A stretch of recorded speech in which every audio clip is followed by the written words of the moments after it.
Nanlaki ang mata ni Sabrina sa narinig. Hindi niya naisip agad na maaaring buntis siya. Mabilis siyang pumasok sa banyo, binuksan niya ang pregnancy test at dahan-dahan itong pinatakan ng urine. Napaiyak siya nang makita niya na may 2 linya na kulay pula sa maliit na device na nasa harapan niya. Sobrang saya ng puso niya na may bago na namang anghel na nasa loob ng sinapupunan niya. Lumabas si Sabrina ng banyo na hilam ng luha ang kanyang mga mata. Iniabot niya ang pregnancy test kay Vincent at nagulat siya na bigla siya nitong buhatin. I love you, mahal!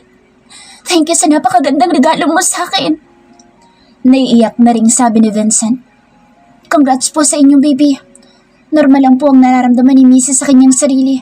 Mainam po na kumonsulta kayo sa inyong OB-GYN para mabigyan kayo ng sapat na vitamins para sa inyong baby. Sabi ng doktor. Masayang-masaya ang mag-asawa na lumabas ng ospital. May panibago na namang blessings na dumating sa buhay nila. Sa pagkakataong ito, higit ang kaligayahan ni Vincent. Maalagaan niya na ang asawa niya habang nagbubuntis at makakabawi na siya sa pagkukulang niya kay Sabrina. Habang nasa sakyan sila, ay hawak ni Vincent ang kamay ng kanyang asawa. Mahal, kaya mo ba magiging stress sa araw ng kasal natin? Hindi ba magiging masama sa pagbubuntis mo? Nag-aalalang tanong ni Vincent. Hindi naman siguro, mahal. Saka hindi na natin pwedeng iurong ang kasal. Nakahanda na ang lahat. Pati ang mga bisita natin. Kakayanin ko. Hindi pwedeng hindi. Baka sa iba ka pa magpakasal. Biro ni Sabrina kay Vincent. Sumapit na ang bisperas ng araw ng kasal na mag-asawa. Naganda sila ng maliit na salo-salo sa mismong bahay nila kasama ang malalapit nilang kaibigan at pamilya. Si Kath ang magiging maid of honor ni Sabrina at si Matt ang best man ni Vincent. Dumating na din ang mommy ni Vincent kasama si Levi at ang pamilya ni Sabrina. Dumating din ang mga magulang ni Vincent at ang iba pa niyang mga kaibigan. Napaka-intimate ng despedida nila. Yun ang gusto ni mag-asawa, pawang malalapit lang sa kanilang imbitado. Bro, ito na talaga ang pangarap mo. Masaya kami na sa wakas, buo na ang pamilya mo at hindi ka na tanga. Pangaasar ni Irvin sa kaibigan niya. Malakas na tawanan ang maririnig sa buong paligid ng bahay nila Sabrina at Vincent dahil sa pangaasar ng kanyang mga kaibigan. Congrats bro, lalo na sa bago ninyong baby. Baka naman ngayon pwede na kami maging ninong. Masama ang loob namin sa kambal, di man lang kami nakuha ang ninong nila. Sunolo lang nitong si Levi at Kat ang pagiging ninong at Dina. Reklamo naman ang kaibigan nilang si Matt. Bumawi na lang kayo ngayon. Kung gusto nyo, ngayon pa lang ay ibigay na ninyo ang pakimkim nyo sa magiging anak namin. Pwede na 500,000 kayong pakimkim. Hindi naman kami choosy. Nagkatawanan na naman sila dahil sa hirit ni Sabrina. Ang buong paligid ay nauwi sa isang masayang piging ng pagsasalo-salo. May mga bagay sa nakaraan ang napag-uusapan ngunit para kay Sabrina ay isa na lang itong kwento na nag-iwan sa kanya ng mga alaala na pwede niyang baunin sa kanyang pagtanda. Hindi masamang balikan ang pangit na nakaraan kung isa na lamang itong alaala na nag-iwan ng aral sa iyo. Ang masama ay bumalik ka sa nakaraan upang paulit-ulit na masaktan. Vincent, doon ka muna matulog ngayong gabi sa penthouse mo. Hindi mo na kayo pwede magkita ng asawa mo hanggang bukas. Doon na lang kayo magkita sa simbahan. Sabi ng mommy ni Sabrina kay Vincent na sinang-ayunan naman ni Madam Claudia at Aling Celia. Kailangan pa po ba yun? Mas kailangan po ako ng asawa ko dahil buntis siya. Reklamo ni Vincent. Kami na bahala sa mag-iina mo. Sige na't umalis na kayo at mga gabi na. Bukas na lang kayo magkita ng asawa mo sa simbahan. Utos ni Madam Claudia kay Vincent. Walang nagawa ang binata kundi ang sumunod sa pamahiin ng mga matatanda.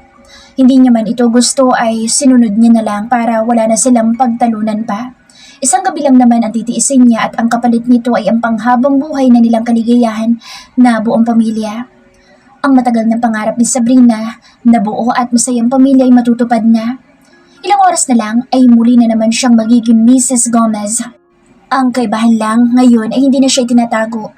Kung noon ay napilitan lang sila ni Vincent na magpakasal, ngayon ay buong pagmamahal nilang papakasalan ang isa't isa. Tunay nga ang kasabihan na sa hinaba-haba man daw ng prosesyon, sa simbahan din ang tuloy. Sabrina's POV. Sumapit na ang araw na pinakahihintay namin ni Vincent, ang araw ng kasal naming dalawa. Alas 10 ng umaga ang kasal namin sa Manila Cathedral kaya maaga pa lang ay gising na kami. Ang mga abay at mga sponsors namin ay sa hotel na namin sila pina-check-in kung saan mas malapit na sa simbahan para hindi na sila mahirapan. Pati ang mga anak namin ni Vincent ay nasa hotel na din kasama ang mga magulang ko. Tanging si Kath lang ang naiwan dito sa bahay kasama ang mommy ko. Sila ang makakasama ko sa aking pagpunta sa simbahan. Anak, nakaligo ka na ba? Nandito na ang glam team mo. Sabi ni mommy sa labas ng pinto ko. Naglakad akong papalapit sa pinto at binuksan ko ito. Katatapos ko lang po, mom. Sagot ko. Paakitin ko na ba sila, anak? Muling sabi ni mommy. Sige po, doon na lang po sa guest room natin sila papuntahin. Nandun naman na po ang wedding gown. Sagot ko kay mommy. Pinakit na ni mommy ang mga makeup artist na kinuha namin para mag-ayos sa amin tatlo. Alas 6 na, dapat alas 8 nakaalis na kami dito sa bahay. Hindi ako makapaniwala na nangyayari sa akin na lahat ng ito. Kung babalikan ko ang nakaraan, ito ang gusto ko na parang hindi mangyayari. Pero ngayon nandito na ako, nakaupo sa harap ng salamin para ayusan at mamaya lang ay maglalakad na ako papunta sa harap ng altar. Ang laki na pinagbago ng buhay ko. Ang Sabrina noon na hikaw sa buhay, ngayon ay nakakaalwa na. Ang Sabrina noon na halos walang pinag-aralan, ngayon isa ng presidente ng kumpanya. Hindi mo talaga masasabi ang buhay ng tao. Kung ngayon nasa ilalim ka, baka bukas, mamamalayan mo nasa ibabaw ka na. Madam, parang ang lalim naman po ng iniisip mo. Parang ang hirap arukin. Sabi sa akin ng baklang makeup artist ko. Hindi naman, may mga naaalala lang ako na masarap na lang balikan ngayon. Yung tipong hindi mo sukat akalain na mangyayari sa'yo. Sabi ko sa kanya, sadya nga akong sobrang mahiwaga ng buhay ng tao. Yung dating mahirap ka lang, dati, bigla kang yayaman. Tapos yung mayaman, biglang maghihirap. Buhay ka lang kanina, pwedeng bukas patay ka na. Sabi niya sa akin. Napapangiti naman ako sa sinasabi niya. May katotohanan din naman talaga siya kaya dapat lagi lang tayo maging mabuti sa ating kapwa. Pantay ang pagtingin maging mahirap man o mayaman. Nang matapos akong ayusan ay tinulungan na nila akong isuot ang aking wedding gown. Kumikinang-kinang ito dahil sa mga batong nakakabit dito. Wow, madam, sobrang bagay po sa inyo inyong wedding gown. Kayo na po ang pinakamagandang bride na nakita ko. Buong paghangang sabi ng baklang kaharap ko. Lumapit sa akin si mommy at nakita ko rin na nangingilid ng kanyang luha. Oh, hindi ka pwedeng umiyak. Masisira ang makeup mo. Nakangiti ko sabi sa kanya. You look so beautiful in your wedding gown, anak. Maraming salamat at iniyaan mo kung maging parte ng kasal mo. Madamdaming sabi ni mommy. Mom, after the wedding na po tayo mag-iyakan. Sayang naman ang makeup ko. Saway ko kay mommy. Ayokong umiyak. Kasal ko ngayon kaya dapat masaya lang. Walang space ang pag-iyak ngayong araw na ito. Anak, handa ka na ba? Kailangan na nating umalis bago pa tayo maliit sa kasal mo. Kanina pa tawag ng tawag ang asawa mo. Natatakot yata na baka hindi ka dumating. Sabi ni mommy. Naghanda na ako sa pagbaba. Sa elevator na ako sumakay para hindi na ako maghubad ng sapatos ko. Ang videographer at photographer ay kinukuhanan ng bawat kilos at galaw ko. Hanggang sa pagsakay namin sa limousine ay wala silang pinalampas. Feeling ko isa akong celebrity ngayong araw dahil nasa akin lahat ng atensyon ng mga tao. Nakarating kami ng simbahan 15 minutes before 10 kaya may time pa kami. Hindi muna ako pinalabas ng event coordinator sa sakyan. Pinapila muna nila lahat ng entourage ko at nung tapos na sila ay isinara ang napakalaking pinto ng simbahan. Madam, pagbilang ko po ng 3 at pagbukas ng pinto, saka po kayo papasok sa loob ha? Kuha po ba? Muling sabi ng baklang coordinator. Nang marinig ko na ang kantang Beautiful in White ng Westlife ay nagsimula ng mangilid ang luha ko. Pagbukas ng pinto ay para akong nakalutang sa alapaap at wala akong marinig kundi yung mabilis lang na tibok ng puso ko. Nagsimula na akong maglakad ng dahan-dahan. Nakita ko si mommy na hinihintay niya akong makalapit sa kanya sa gitna ng aisle. Siya ang kasama kong maglalakad papunta sa altar habang nakikita ko naman ang 2 anak ko na hawak nila nanay at tatay. Pagdating ko sa gitna ay humalik ako sa pisngi ni mommy at niyakap siya. Papunta na kami ngayon sa asawa ko. Nakita ko sa dulo, nakatayo siya katabi ng kanyang mommy at daddy. Nagpupunas ng mata na alam kong lumuluha na. Nanonood sa kabuturan ko ang bawat liriko ng kanta, kaya hindi ko din mapigilan ng pag-iyak. Nang makalapit na kami sa kanya ay nagmano siya kay mommy at ganun din ako sa parents niya. Sa kanya kinuha ang kamay ko kay mommy at inakay niya na akong papalapit sa altar. Nagsimula na ang seremonyas ng pari hanggang sa dumako na sa marriage vow. Mrs. Gomez, pwede ka na po magbigay ng iyong vow? Sabi sa akin ng pari. Wala ko nakahandang vow dahil gusto ko na mula sa puso ang sasabihin ko. Mahal, naalala ko nung una tayo nagtagpo. Sinabihan mo ako ng stupid. Inis na inis ako noon kasi alam ko wala naman akong kasalanan kung bakit ako natalisod sa wire na nakakalat. Pero aaminin ko sa'yo na hindi kita doon unang nakita. Una kitang nakita sa mansyon ninyo noong nag-serve kami ng pagkain dahil rumakit kami ni Kath. Nakita ko ang napakalaking portrait mo sa dingding at mula noon, hinanga at pinangarap na kita. Noon pa man ikaw na ang gusto kong mapangasawa at alam kong destiny ang nagdala ngayon sa akin dito kasama mo. Hindi ko pinapangako sa iyo ang pagsasamang walang pag-aaway.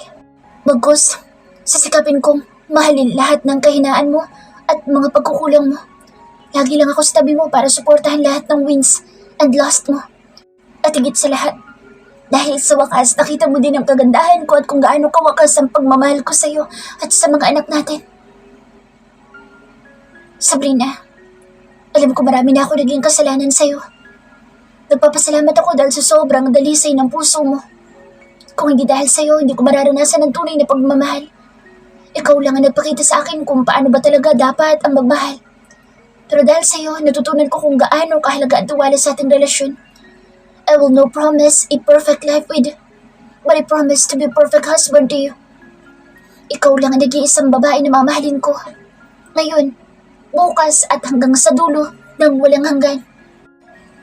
Pagkatapos ng kasal namin sa simbahan ay dumiretso na agad kami sa hotel kung saan gaganapin ang reception ng kasal namin ni Vincent. Sobrang saya ko dahil sa wakas, isa na ako ng totoong Mrs. Gomez. Hindi itinatago at hindi ikinakahiya. Can we call the newlyweds to give their messages to each other? Narinig namin sabi ng MC. Inilalayan ako ni Vincent na tumayo at pumunta sa gitna. Mrs. Gomez, what is your message to your husband? Tanong sa akin ng MC, sabay abot sa akin ng microphone. To my husband. Wow, hindi ko ma-imagine na darating ang araw na masasabi ko itong mga salitang babanggitin ko. Napakarami kong pinagdaanan sa relasyon nating ito. Nagsimula tayo sa mali, hanggang sa araw na tuluyan ako sumuko at lumayo. Nagparaya dahil akala ko yun ang tamang gawin. Pero sa loob ng 5 taon na paglayo ko sa'yo, walang araw na hindi ako nalungkot at nasaktan. Ang tanging naging sandigan ko lang ay ang mga anak ko at ang pamilya ko pero lahat ng iyon ay tapos na. Huwag na natin balikan ang malungkot na nakaraan. Magsimula tayo ulit. Bumuo ng isang masaya at nagmamahalang pamilya kasama ng kambal at ng isa pang blessing na daladala ko ngayon. Vincent, minahal kita noon kahit sa portrait lang kita nakita. At mas minahal pa kita noong naging asawa na, even it was only an accident marriage. At ngayon, mas higit pa kitang minahal at mamahalin pa habang buhay at habang ako'y nabubuhay. Naiiyak kong sabi, thank you, mahal. Kahit 5 taon na lumipas, sinintay mo pa din kami ng mga anak mo. Promise ko sa'yo, mag-aaway tayo, pero walang maghihiwalay. Lagi lang kami nasa tabi mo ng mga anak natin at laging susuporta sa'yo sa lahat ng plano mo sa buhay. I love you, mahal. Tuloy-tuloy lang ang pag-agos ng luha ko. Dumukot si Vincent sa kanyang bulsa at inilabas niya ang panyo mula dito sa kanya pinunasan ng mga luha ko. Lastly, allow me to thank a special person who helped me during the times when I was feeling very down. Levi, maraming salamat sa pag-iisang mabuting kaibigan sa akin throughout the years. Sa pagtayong daddy sa mga anak ko noong hindi pa nila nakikita ang daddy nila. Thank you very much. Sana'y matagpuan mo na rin ang dawan mo. Pasasalamat ko kay Levi. Tumayo naman si Levi at lumapit sa aming mag-asawa, sa kanya ako niyakap ng mahigpit. Bro, tama na yan. Nandito ako sa harap mo pero kung makiyakap ka naman sa asawa ko, parang ayaw mo nang pakawalan. Biro ni Vincent kay Levi. Bro, kung gusto ko sa'yong agawin ng asawa mo noon ko pa sana ginawa.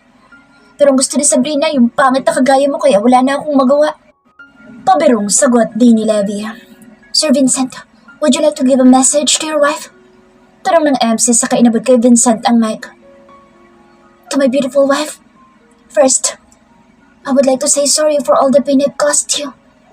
I know there is no forgiveness for what I did to you, but I will keep asking for forgiveness until I am finally forgiven. Thank you, my love, for all the sacrifices you've made for me. Thank you for making me realize that you are the one I need. And thank you for forgiving me and accepting all my shortcomings.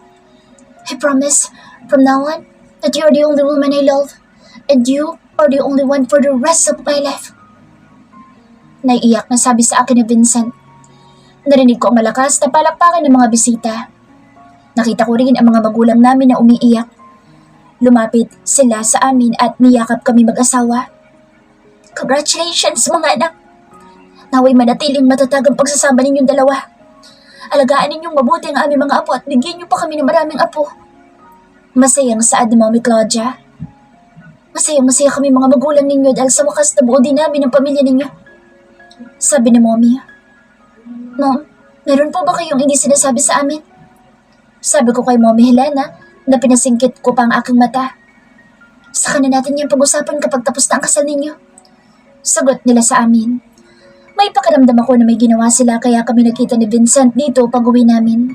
Iba talaga ang pakiramdam ko sa mommy ko at sa mommy ni Vincent. Ngayon ko naiisip ang pagpunta nila sa Dubai. Hindi kaya may plinano sila? Ipinagwalang bahala ko na muna ang lahat ng iniisip ko dahil lumalalim na ang gabi at nakakaramdam na ako ng pagod. Isa-isa na nagpaalam sa amin ng mga bisita. Nagpaalam na rin kami sa aming mga magulang na aakyat na sa penthouse. Hindi ko na rin kaya ang pagod.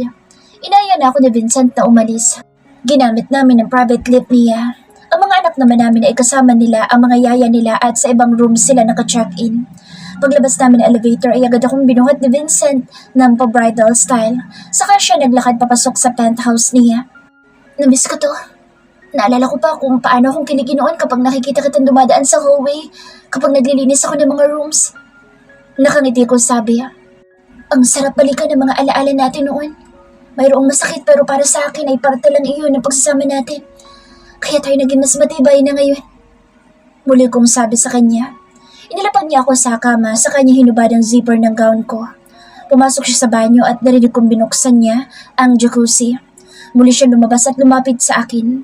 Tinulungan niya akong hubarin ang wedding gown ko at saka niya ako binuhat papasok ng banyo. Inilapag niya ako sa jacuzzi. Nakaka-relax ang maligamgam na tubig na dumampi sa aking balat. Nagubad na rin si Vincent ng damit niya at wala siyang itinira kahit na isang saplot. Sinamahan niya ako dito sa jacuzzi at tumabi siya sa akin. Mahal, sit to my lap. Utos niya sa akin. Agad naman akong tumayo at umupo sa kandungan niya. At doon nga ay pinagsaluhan namin ng isang mainit na tagpo. Pagkatapos ng first round ay umirit pa siya ng second round habang naliligo kaming dalawa sa shower. Dahil marupok ako ay pinagbigyan ko naman siya. Ang sarap lang sa pakiramdam na makaniig ang lalaki mahal mo. Ito na ang pinakamasayang gabi ko sa piling ni Vincent. Matapos kaming makadalawang round sa banyo, binalot niya na ako ng robe. Siya na din ang nag-blow dry ng buhok ko. Ramdam ko na ang antok sa mga mata ko kaya pagkahiga ko sa kama ay bagsak na talaga ako. Lumipas ang ilang buwan, malaki na ang tiyan ko at malapit na akong manganak. Dahil 30 na ako at masyado na akong high risk, sabi ng OB ko ay pinili na lang namin ang cesarean section. Ayaw na daw sumugal ni Vincent sa normal delivery. Sapat na daw ang kambal na nailabas ko ng normal. Handa na ang lahat ng gagamitin ng mga anak ko pati na ang kanilang silid at magiging yaya ay handa na rin. Sumapit ang araw ng panganganak ko. Maaga kaming pumunta sa ospital para magpa-admit. Agad naman akong inasikaso ng mga doktor. Pagsapit ng alas 4 ng hapon ay pinasok na ako sa delivery room. Tinurukan ng anesthesia at wala na akong naramdaman. Nagising na lang ako na nasa silid na at nakikita kong nakayuko ang ulo ng asawa ko sa tabi ko. Vincent! Vincent! Tawag ko sa kanya. Nag-angat siya ng kanyang ulo habang kinukuskus dito ang mata niya. Nasaan ang kambal? Unang tanong ko sa kanya. Nasa nursery pa sila. Tinignan ko sila kanina habang natutulog ka at ang cute ng mga anak natin. Masayang sabi ni Vincent. Oo, kambal na naman ang anak namin dalawa. Kambal na babae ang ibinigay sa aming regalo. Masayang-masaya na naman ang mga bianan ko dahil ang dami na daw nilang apong babae. Habang patuloy na lumalaki ang aming pamilya ay lalo namang nagiging matatag ang pagsasama naming mag-asawa. Hindi madali ang pinagdaanan namin dalawa. Maraming pagsubok ang kinaharap namin at lahat ng iyon ay nalagpasan naming dalawa. After 10 years. Eliza! Isaac! Listen nyo! Mahuli na tayo sa graduation nyo! Sigaw ko sa dalawang anak ko. Ngayon ang araw ng completion rites nila. Sa pasukan ay may senior high school na kami. Hindi na mapigilan ang paglaki ng kambal at pareho na rin silang may kanya-kanyang gusto. Si Eliza po, ang tagal mag-makeup. Nagpapaganda pa siya. Baka makita daw siya ng crush niya. Sumbong ni Isaac. Sumbongero, palibasa kasi. Sa'yo, walang nagkakagusto dahil ang pangit mo. Sigaw naman ang dalaga ko. Madalas talaga silang mag-asara na magkapatid pero hindi naman umaabot sa point na nagkakasakitan sila. Para lang talaga silang aso at pusa. Nasanay na lang kami mag-asawa kaya hindi na namin pinapansin. Good morning, Daddy Nino. Narinig kong bati ni Isaac kay Levi. Hindi ko napansin na dumating na pala ang loko. Totoo nga sabi niya na pupunta siya sa graduation ng dalawa niyang anak. Itinuring niya ng anak ang kambal. Ayaw na rin kasi nilang baguhin ang tawag nila kay Levi kaya dinudugtungan na lang nila ng ninong. Nasaan si Kumaring Kat? Di mo ba kasama? Tanong ko sa kanya. Kasama ko, nasa loob ng sasakyan. Hindi na bumaba at sumasakit doon, tiyan. Si Kat, nga pala ang napangasawa ni Levi. Buntis ito ngayon sa ikalawang anak nila. Nakakatuwa lang na dahil sa kakatukso ko sa kanilang dalawa ay sila din talaga ang nagkatuluyan. Ang pagkakaibigan namin nila Levi ay higit pang lumalim. Para na magkakapatid ang turingan namin sa isa't isa. Nakatira din sila sa tabing bahay namin dahil gusto ni Kat na magkatabi kaming dalawa. Ayos lang naman kay Levi dahil kaya niya namang bumili ng bahay kahit saan. Minsan nagbibiruan na lang kami ni Kat. Mabuti na lang nakasungkit kami ng bilyonaryo ng mga gwapo pa. Higit sa lahat ay mahal na mahal kami ng mga asawa namin. Ang kwento ng pag-ibig namin ni Vincent ay parang fairy tale. Hindi ko pinangarap pero kusa itong dumating sa maling pagkakataon. Ngunit hindi ko naman ito pinagsisisihan. Wala akong ibang gustong makasama kundi si Vincent lang. Kahit ilang beses pa tayong masaktan, pagdating sa pag-ibig, ay huwag nating hahayaan na kainin ng galit ang puso natin. Mas lagi nating piliin ang magpatawad. Isa sa pinakamagandang pakiramdam ay ang magmahal at mahalin. Minsan hindi may iwasan ng masaktan, pero tao lang naman tayo. Ang pinakamahalaga ay ang naranasan natin ang magmahal na minsan sa buhay natin ay may tao din pumili sa atin at ipinaglaban tayo hanggang sa huli. Aksidente man ang nangyaring pagpapakasal ni Vincent at Sabrina, pero sa huli, mas pinili pa rin nilang ipaglaban ang tunay nilang nararamdaman. Kahit may mga taong pilit silang pinaghiwalay dahil sa kasakiman, ay pinanghawakan pa rin nila ang pangako nila sa isa't isa na maghihintay sila hanggang sa muling paghilom ng mga puso nilang sugatan. Hindi man naging maayos ang simula nila pero dahil natuto si Vincent na tanggapin ang pagkakamali niya at ginawa ang lahat para ito ay maitama, nakita ni Sabrina ang sinseridad at pagmamahal ni Vincent sa kanilang pamilya. At the end of the day, mas nangibabaw pa rin ang pagpapatawad sa kanila at mas pinili nila na kalimutan ang nakaraan at magsimula ng mga bagong alaala na masaya kasama ang kanilang buong pamilya. Ang kwento ni Sabrina at Vincent ay nagpapatunay na ang pagmamahal ay natututunan kapag naglaon. Kapag nakita mo sa tao ang kabutihan nito, kagaya ni Sabrina, sinaktan man siya ni Vincent ng paulit-ulit, ay paulit-ulit niya rin itong pinapatawad. Sa huli, nakita ni Vincent ang kabutihan ng puso ng kanyang asawa, dahilan para tuluyan niya na itong mahalin. Wakas.